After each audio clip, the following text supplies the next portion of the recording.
لدرب دربونه لشهبا پیراجنا عفرینی زلوخ نیازن بهستنا آگاهی که راست دور هفجین خواه علی خلیل یه وندایی دکه.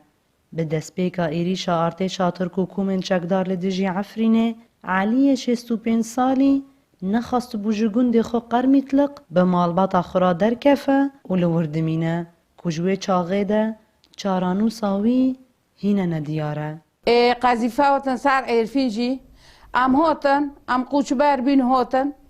ربی خبرش مروات گو پیل بوم بکری گو رحمتی بیا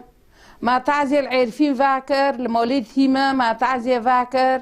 ما چودر دار لور میوان هاتن چون لبر طاوة زفستاني مالباطا علي بحسرت و هيفي لبند آگاهیه که لسروینه که امید او زندی و ساغ به دلیوان گرم دکه.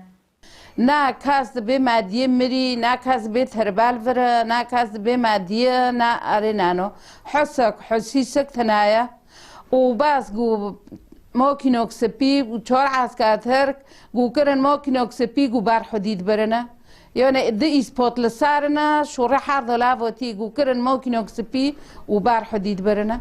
ام نزانن برن ترکیه درمان کرن ام نزانن مر ام نزانن ام نزانن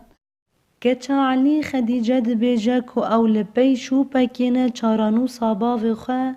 بیناس بکن لیتانها هولنوان به انجامن. یکیش عفرین دو خبرش معرشون گو پراش معرا بشینن گو عمله بگارن رو بیمال و دارش رو ما پرا حولاندن عفرین داله گاری لی نگاری چوبی چونه بیجی هم نزونن او دای بیده سولن عمله و دارن واقعی گویی متن خبر بیستن متن خبر بیستن داغ اگر خوش گمریه گر حبسو دو گچو دا ایتش حبسو ام پرستکن دا بیدا کول پر دا حبسو دونه دا ایت ام پرستکن دا هنکانت دین هنکانیشته. ایریش و دستدانینا ترکیه و چکداران سر عفرینه گلک بویرن خمگین و به ایش بخورا آنینه. چیروکا علی خلیل یک جیه وکویجی به هزارا هندایی هنه لگو ریخستن مافی مروفان پر ترج 6000 کس لعفرینه هاتن اگرتن و رواندن کوچارانو 1100 کسی ندیاره. نوروز را شدنگ امریکا شهبا